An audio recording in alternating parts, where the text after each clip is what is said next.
क्या हो रहा है भाई, यहाँ पे क्या हो रहा है?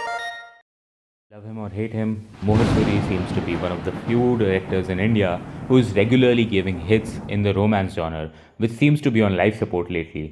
His films are pure romance, not rom coms or action comedies with romance subplots, and he stays away from massy tropes and trends that have plagued the industry today. Sad and hilarious fact that he is also in a minority when it comes to hiring actors of majority age. एक गांड पे रैप्टा मारा ना, सड़क पे हकता फिरेगा.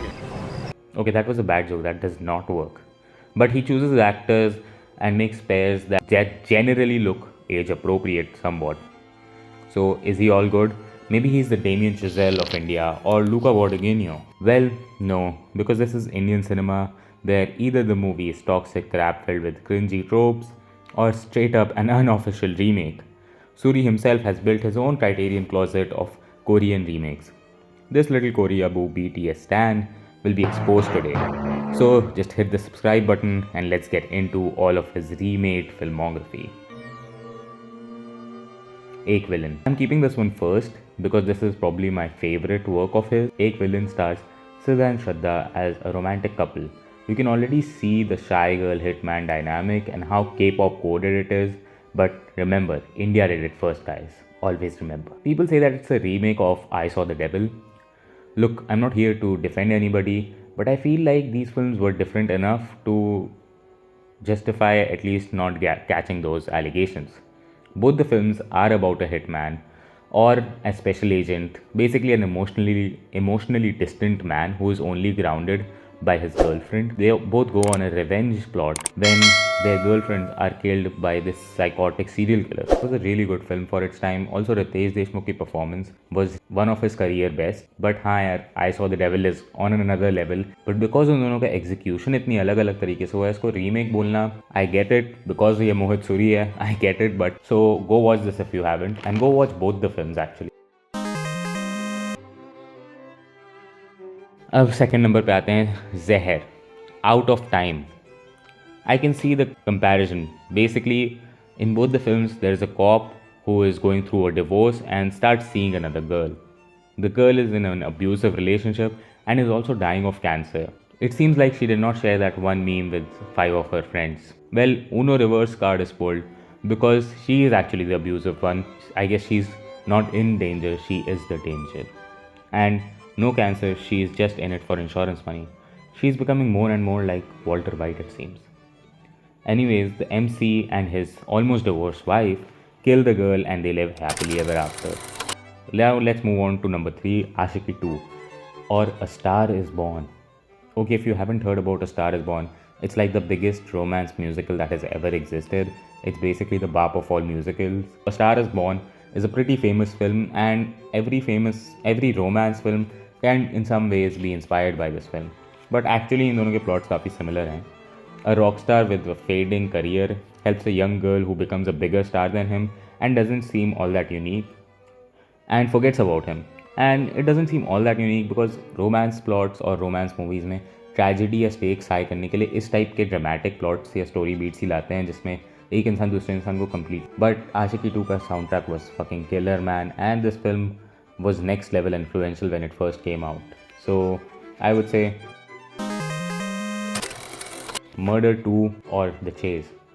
I haven't watched both of these films, I'm going to be honest. Holy shit, is this real or... So again, our Koreaboo Mohit Suri couldn't keep his paws away from remaking a Korean film, this time The Chaser. The movie is about, you know, that classic manly journey that we all go through as men. When you are a cop and then you turn to a pimp. भाई यहाँ पे क्या हो रहा है भाई, यहाँ पे क्या हो रहा है भाई, ये काम. And what the fuck? And then you become a detective to find out who is killing all the women working for you. Is this film real or is this like, did I just like completely read a different like wrong article? This sounds so fucked up and funny. Anyways, the next film is Saiyaara.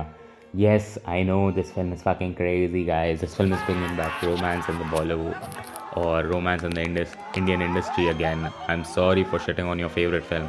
By the way, if you do like this film, I'm sorry, I'm not calling you a chapri or anything.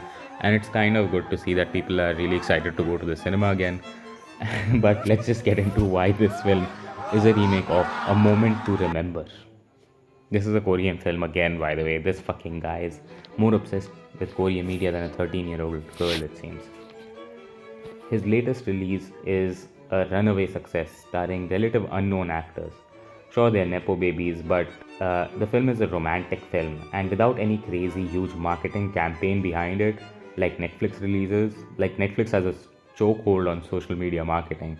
And Saiyaara, I'm sure some of this marketing is probably made up, but maybe it's just better at marketing than most Netflix films. But well, if you don't know, both of these films are about the main character falling in love with the girl who is slowly losing her memory, and the guy is like, making her last days while she is like in a good condition, like all good and all happy, and who actually helps, but eventually the girl forgets about him. See, this is why I'm talking about how it's similar to Aashiqui 2.